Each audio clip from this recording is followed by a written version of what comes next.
ರೇಣುಕಾಸ್ವಾಮಿ ಕೊಲೆ ಪ್ರಕರಣದ ಚಾರ್ಜ್ ಶೀಟ್ನ ಒಂದೊಂದೇ ಅಂಶಗಳು ಈಗ ಬೆಳಕಿಗೆ ಬರ್ತಾ ಇದೆ. ಅಲ್ಲಿ ಉಲ್ಲೇಖವಾಗಿರ್ತಕ್ಕಂಥದ್ದು ಪಬ್ಲಿಕ್ ಟಿವಿಯಲ್ಲಿ ರೇಣುಕಾಸ್ವಾಮಿ ಕೊಲೆಯ ಭಯಾನಕ ಅಂಶಗಳು ಬ್ಯಾಕ್ ಟು ಬ್ಯಾಕ್ ಎಕ್ಸ್ಕ್ಲೂಸಿವ್ ಅಲ್ಲಿ ಬೆಳಗ್ಗೆ 8 ಗಂಟೆಯಿಂದ ನೋಡ್ತಾ ಇದ್ದೀರಾ. ಕೊಲೆಯಲ್ಲಿ ಪವಿತ್ರ ಗೌಡ A1, ದರ್ಶನ್ A2 ಬದಲಾವಣೆ ಮಾಡಿಲ್ಲ, ಯಾವುದೇ ಬದಲಾವಣೆ ಆಗಿಲ್ಲ. ರೇಣುಕಾಸ್ವಾಮಿ ಪ್ರಾಣ ಹೋಗುವವರೆಗೂ ಶೆಡ್ನಲ್ಲಿದ್ದರು ಪವಿತ್ರ ಗೌಡ ಮತ್ತು ದರ್ಶನ್ ಅಂತಕ್ಕಂಥ ಅಂಶ ಬಹಳ ಮುಖ್ಯವಾಗುತ್ತೆ. ಕಿಲ್ ಹಿಮ್ ಅಂತ ಆಜ್ಞಾಪಿಸ್ತಾರೆ ಪವಿತ್ರ ಗೌಡ. ಆತನ ಮೇಲೆ ಹಲ್ಲೆ ಮಾಡಿದ ನಂತರ ಕಿಲ್ ಹಿಮ್ ಅಂತ ಹೇಳ್ತಾರೆ. ರೇಣುಕಾಸ್ವಾಮಿ ಕೊಲೆ ಬಳಿಕ ಶವ ಬಿಸಾಕಿ ಅಂತ ದರ್ಶನ್ ಹೇಳಿದರು. ಈ ಅಂಶಗಳು ಕೂಡ ದೋಷಾರೋಪ ಪಟ್ಟಿಯಲ್ಲಿದೆ. ಪಬ್ಲಿಕ್ ಟಿವಿಯಲ್ಲಿ ರೇಣುಕಾಸ್ವಾಮಿ ಕೊಲೆಯ ಭಯಾನಕ ಅಂಶಗಳು. ಯಾವಾಗ ದರ್ಶನ್ ಜೊತೆ ಪಟ್ಟಣಗೆರೆ ಶೆಡ್ಗೆ ಪವಿತ್ರ ಗೌಡ ಬರ್ತಾರೋ ರೇಣುಕಾಸ್ವಾಮಿ ಮುಖ ನೋಡಿ BP ಏರಿಸ್ಕೊಂಡ್ಬಿಡ್ತಾರೆ. BP ರೈಸ್ ಆಗಿಬಿಡುತ್ತೆ ಸಡನ್ ಆಗಿ ಅವರಿಗೆ. ಹೋಗಿ ಚಪ್ಪಲಿ ತೊಗೊಂಡು ಚೆನ್ನಾಗಿ ಹೊಡೆದು ಅದಾದಮೇಲೆ ದರ್ಶನ್ ಕೈಲೂ ಹೊಡಿಸ್ತಾರೆ. ದರ್ಶನ್ ಹಲ್ಲೆ ಮಾಡ್ತಾನೆ. ಅದಾದ ನಂತರ ಕಿಲ್ ಹಿಮ್ ಅಂತ ಆಜ್ಞೆಯನ್ನು ಕೊಡ್ತಾರೆ ಪವಿತ್ರ ಗೌಡ. ಯಾರಿಗೆ? ಅಲ್ಲಿ ಇದ್ದಂತಹ ಉಳಿದ ಡಿ ಗ್ಯಾಂಗ್ನ ಸದಸ್ಯರಿಗೆ. ಅವರಷ್ಟು ಹೇಳಿದ್ದು ಸಾಕು. ಅಲ್ಲಿಂದ ಶುರುವಾಗುತ್ತೆ ಅವರ ರೌದ್ರತೆ ಅಂತಕ್ಕಂಥದ್ದು. ದರ್ಶನ್ ಜೊತೆ ಪಟ್ಟಣಗೆರೆ ಶೆಡ್ಗೆ ಬಂದಿರ್ತಾರೆ ಪವಿತ್ರ ಗೌಡ. ಅಂದರೆ ರೇಣುಕಾಸ್ವಾಮಿಯ ಕಿಡ್ನ್ಯಾಪ್ ಆದಮೇಲೆ ಪಟ್ಟಣಗೆರೆ ಶೆಡ್ಗೆ ಬರ್ತಾರೆ. ರೇಣುಕಾಸ್ವಾಮಿಯನ್ನು ನೋಡ್ತಾ ಇದ್ದಂತೆ BP ಏರಿಸ್ಕೋತಾರೆ ಪವಿತ್ರ. ಯಾಕೆಂದರೆ ಅಷ್ಟು ಫೆಬ್ರವರಿಯಿಂದ ಅವ್ನು ಕಳಿಸಿರೋ ಫೋಟೋಗಳು, ಅವ್ನು ಮಾಡಿರೋ ಮೆಸೇಜ್ ಎಲ್ಲ ಮನಸ್ಸಿಗೆ ಬಂದ್ಬಿಡುತ್ತೆ. ಅವ್ರಿಗೆ ಸಿಟ್ಟು ಬಂದ್ಬಿಡುತ್ತೆ. ಚಪ್ಪಲಿಯಿಂದ ಹೊಡೆದು ರೋಷವನ್ನು ತೀರಿಸ್ಕೋತಾರೆ ಪವಿತ್ರ. ಚಪ್ಪಲಿಯಿಂದ ಹೊಡಿತಾರೆ. ಎಂಥ ಕೆಲಸ ಮಾಡಿದೀಯಾ ನೀನು ಅಂತಂದ್ಬಿಟ್ಟು. ಆ್ಯಂಡ್ ಅಫ್ಕೋರ್ಸ್ ಆ ಸಂದರ್ಭವೂ ಹಾಗೇ ಇರುತ್ತೆ ಬಿಡಿ. ಪವಿತ್ರ ಮಾತನ್ನು ಕೇಳಿ ದರ್ಶನ್ ಕೂಡ ಚಪ್ಪಲಿಯಿಂದ ಹಲ್ಲೆ ಮಾಡ್ತಾನೆ. ಈ ಥರ ಮೆಸೇಜ್ಗಳನ್ನ ನೀನು ಕಳಿಸಿದೆಯಲ್ಲ ಬೇರೆ ಹೆಣ್ಮಕ್ಳಿಗೆ ಅಂತಂದ್ಬಿಟ್ಟು. ಅಷ್ಟಕ್ಕೆ ನಿಂತಿದ್ರೆ ಓಕೆ. ಮುಂದುವರಿದಂತೆ ಪವಿತ್ರ ಗೌಡ ಆ ರೋಷದಲ್ಲಿ ಕಿಲ್ ಹಿಮ್ ಅಂತಾರೆ. ಅಷ್ಟಕ್ಕೆ ಪವಿತ್ರ ಸುಮ್ಮನಾಗಿದ್ದರೆ ಕೊಲೆ ಹಂತಕ್ಕೆ ಹೋಗ್ತಿರಲಿಲ್ಲ. ಏನು ಮಾಡಿದ್ರು ಪವಿತ್ರ ಅಂತಂದರೆ ಕಿಲ್ ಹಿಮ್ ಅಂತ ಚೀರ್ತಾರೆ, ಕಿಲ್ ಹಿಮ್ ಅಂತ ಕೂಗಾಡ್ತಾರೆ ಪವಿತ್ರ.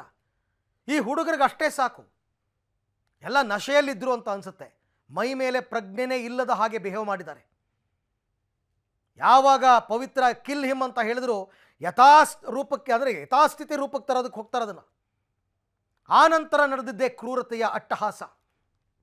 ಇಷ್ಟು ಹೇಳಿ ಪವಿತ್ರ ಗೌಡ ಹೇಳಿದ ನಂತರ ನಡೆಯುತ್ತೆ ಕೆಲವೊಂದು ಘಟನೆಗಳು. ಏನು ಘಟನೆ ಅಂತಂದರೆ ವಿಚಿತ್ರವಾಗಿ ಹಿಂಸೆ ಕೊಟ್ಟು ಸಾಯಿಸ್ತಾರೆ. ರೇಣುಕಾಸ್ವಾಮಿ ಮರ್ಮಾಂಗಕ್ಕೆ ದಾರುಣವಾಗಿ ಹಲ್ಲೆ ಮಾಡ್ತಾರೆ. ವೃಷಣ ಚೀಲ ರಕ್ತ ಹರಿಯುತ್ತೆ ಅದರಲ್ಲಿ. ಆ ಪರಿಪ್ರಮಾಣದಲ್ಲಿ ಹೊಡಿತಾರೆ. ಸ್ಥಿಮಿತ ಕಳ್ಕೊಂಡು ಹಲ್ಲೆ ಮಾಡ್ತಾರೆ ದರ್ಶನ್ ಕೂಡ ತುಂಬ ದೊಡ್ಡ ಮಟ್ಟದಲ್ಲಿ ಹಲ್ಲೆ ಮಾಡಿದ್ದಾರೆ. ಆ ಲಾಟಿ ಪುಡಿಪುಡಿಯಾಗೋ ಮಟ್ಟ ಹೊಡೆದಿದ್ದಾರಂತೆ. ಮರ್ಮಾಂಗಕ್ಕೆ ಹೊಡೆದಿದ್ದರಿಂದಲೇ ರೇಣುಕಾಸ್ವಾಮಿಯ ಪ್ರಾಣ ಹೋಯ್ತಾ? ಈ ಪ್ರಶ್ನೆ ಮೂಡ್ತಾ ಇದೆ ಈಗ. ಜೊತೆಗೆ ಪೋಸ್ಟ್ಮಾರ್ಟಮ್ ರಿಪೋರ್ಟ್ನಲ್ಲಿ ತಲೆಯಲ್ಲಿ ರಕ್ತಸ್ರಾವ ಅಂತ ಹೇಳಿದ್ದಾರೆ, ಮೆದುಳಲ್ಲಿ. ಪೊಲೀಸ್ ತನಿಖೆಯಲ್ಲಿ ಬೆಚ್ಚಿ ಬೀಳುವ ಅಂಶಗಳು ಬಯಲಾಗಿದೆ. ಎಲ್ಲವನ್ನ ಚಾರ್ಜ್ ಶೀಟ್ನಲ್ಲಿ ಪೊಲೀಸರು ಉಲ್ಲೇಖವನ್ನು ಮಾಡಿದ್ದಾರೆ. ಕೋರ್ಟ್ ನೋಡಬೇಕಲ್ಲ ಕೊಲೆಯ ಹಿಂದಿನ ರೌದ್ರತೆ. ಏನೋ ಅಕಸ್ಮಾತಾಗಿ ಏನೋ ಮಾಡೋಕ್ಕೆ ಹೋಗಿ ಸಾವಾಯಿತು ಅನ್ನೋದಕ್ಕೂ ಸಾಯಿಸಲೇಬೇಕು ಅಂತ ಸಾಯಿಸೋದಕ್ಕೂ ವ್ಯತ್ಯಾಸ ಇದೆ. ಇದು ಉದ್ದೇಶಪೂರಿತ ಕೊಲೆ. ರೇಣುಕಾಸ್ವಾಮಿಯನ್ನು ಕಿಡ್ನ್ಯಾಪ್ ಮಾಡಿದ್ದೇ ಕೊಲೆ ಮಾಡೋದಕ್ಕೆ ಅಂತ ಪ್ರೂವ್ ಆಗಿಬಿಡುತ್ತೆ. ಆಮೇಲೆ ಕಿಡ್ನ್ಯಾಪ್ ಮಾಡಿರೋದೇ ಕೊಲೆ ಮಾಡೋದಕ್ಕೆ ಅಂತ ಆಗುತ್ತೆ. ಅಚಾನಕ್ಕಾಗಾಯಿತು, ಬೈ ಮಿಸ್ ಆಗಾಯಿತು, ನನಗೆ ಗೊತ್ತಿಲ್ದಂಗೆ ಆಯಿತು ಅಂತ ಹೇಳಕ್ಕೆ ಬರಲ್ಲ. ಅಚಾನಕ್ಕಾಗಿ ಅವರು ಈ ಪರಿಪ್ರಮಾಣದಲ್ಲಿ ಹೊಡಿತಾರ? ಇಷ್ಟರ ಮಟ್ಟಿಗೆ ಹೊಡಿತಾರ? ಸಾಧ್ಯನೇ ಇಲ್ಲ, ನೋ ವೇ. ಹಾಗಾಗಿ ಈ ಪ್ರಕರಣದಲ್ಲಿ ಉದ್ದೇಶಪೂರಿತ ಕೊಲೆ ಅಂತ ಪೊಲೀಸರು ಹೇಳ್ತಾ ಇರ್ತಕ್ಕಂಥದ್ದು. ರೇಣುಕಾಸ್ವಾಮಿಯನ್ನು ಕೊಲೆ ಮಾಡೋದಕ್ಕೆ ಅಂತಲೇ ಕರ್ಕೊಂಡು ಬಂದಿದ್ದಾರೆ. ಕೊಂದು ಹಾಕಿ ಅಂತ ಪವಿತ್ರ ಗೌಡ ಹೇಳಿದ್ದಾರೆ. ಅದ್ರ ಪ್ರಕಾರನೇ ಆ ಹುಡುಗರು ನಡ್ಕೊಂಡಿದ್ದಾರೆ. ಎಲ್ಲ ಸೇರಿ ವಿಚಿತ್ರ ಹಿಂಸೆ ಕೊಟ್ಟು ಭಯಾನಕವಾಗಿ ರೇಣುಕಾಸ್ವಾಮಿಯ ಕೊಲೆ ಮಾಡಿದ್ದಾರೆ. ಈ ಎಲ್ಲ ಮಾಹಿತಿಯನ್ನು ಬೆಳಗ್ಗೆ 8 ಗಂಟೆಯಿಂದ ಪಬ್ಲಿಕ್ ಟಿವಿಯಲ್ಲಿ ಎಕ್ಸ್ಕ್ಲೂಸಿವ್ ಆಗಿ ನಿಮಗೆ ಹೇಳ್ತಾ ಇದ್ದೀನಿ.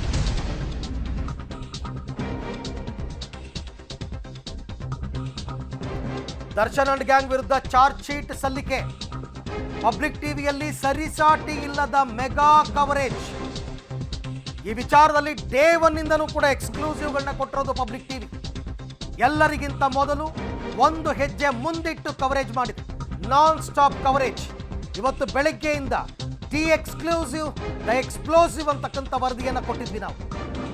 ಎಕ್ಸ್ಕ್ಲೂಸಿವ್ಗಳ head office back to back exclusive public ಟಿವಿಯಲ್ಲಿ. Back to back exclusive.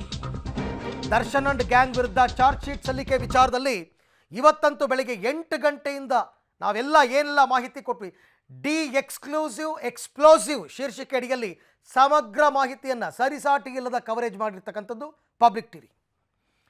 ಈ ಬಗ್ಗೆ ಮತ್ತಷ್ಟು ಮಾಹಿತಿ ನನ್ನ ಕೊಲೀಗ ಮುರಳೀಧರ್ ಅವರಿಂದ ಪಡ್ಕೊಂಡ. ಮುರಳಿ, ಬೆಳಿಗ್ಗೆ 8 ಗಂಟೆಯಿಂದ ನೀವು ನನ್ನ ಜೊತೆ ಇದ್ರಿ, ಎಲ್ಲ ಮಾಹಿತಿಯನ್ನು ಎಕ್ಸ್ಕ್ಲೂಸಿವ್ ಮತ್ತು ಬ್ರೇಕಿಂಗ್ಗಳನ್ನು ಕೊಡ್ತಾ ಹೋದದ್ದು ಪಬ್ಲಿಕ್ ಟಿವಿ. ಸೊ ಈಗ ಚಾರ್ಜ್ ಶೀಟ್ ಕೂಡ ಸಲ್ಲಿಕೆಯಾಗಿದೆ, ಅಲ್ಲಿ ಉಲ್ಲೇಖವಾಗಿರುವ ಅಂಶಗಳನ್ನೇ ಕೂಡ ನಾವು ಬ್ರೇಕಿಂಗ್ ಮಾಡಿದ್ದು. ಸೊ ಈಗ ಸಿಗ್ತಾ ಇರ್ತಕ್ಕಂಥ ಅಪ್ಡೇಟ್ಸ್ ಏನು?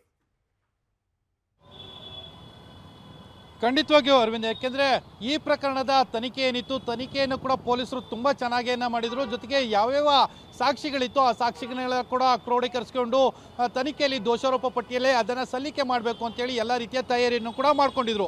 ಅದು ಇವತ್ತು ಬೆಳಗ್ಗೆ 8 ಗಂಟೆಯಿಂದನೂ ಕೂಡ ಪಬ್ಲಿಕ್ ಟಿವಿಲಿ ನಿರಂತರವಾಗಿ ವರದಿ ಬರ್ತಾ ಇದೆ. ಜೊತೆಗೆ ದೋಷಾರೋಪ ಪಟ್ಟಿಯಲ್ಲಿ ಮತ್ತು ತನಿಖೆಯಲ್ಲಿ ಯಾವ್ಯಾವ ಅಂಶಗಳಿರ್ಬೋದು ಅಂತೇಳಿ ತನಿಖೆಯ ಒಂದಷ್ಟು ಸ್ಕೂಪ್ನ ಮಾಡಿತ್ತು. ಅಂದರೆ ದೋಷಾರೋಪ ಪಟ್ಟಿಯಲ್ಲಿ ಯಾವ್ಯಾವ ಅಂಶಗಳಿರ್ಬೋದು, ತನಿಖೆಯಲ್ಲಿ ಯಾವ್ಯಾವ ಅಂಶಗಳು ಬಂದಿದ್ದಾವೆ ಅಂಥೇಳಿ ಅದೇ ಅಂಶಗಳನ್ನು ಇವತ್ತು ದೋಷಾರೋಪ ಪಟ್ಟಿಯಲ್ಲಿ ಪೊಲೀಸರು ಅಧಿಕೃತವಾಗಿ ಸಲ್ಲಿಕೆಯನ್ನು ಮಾಡಿದ್ದಾರೆ.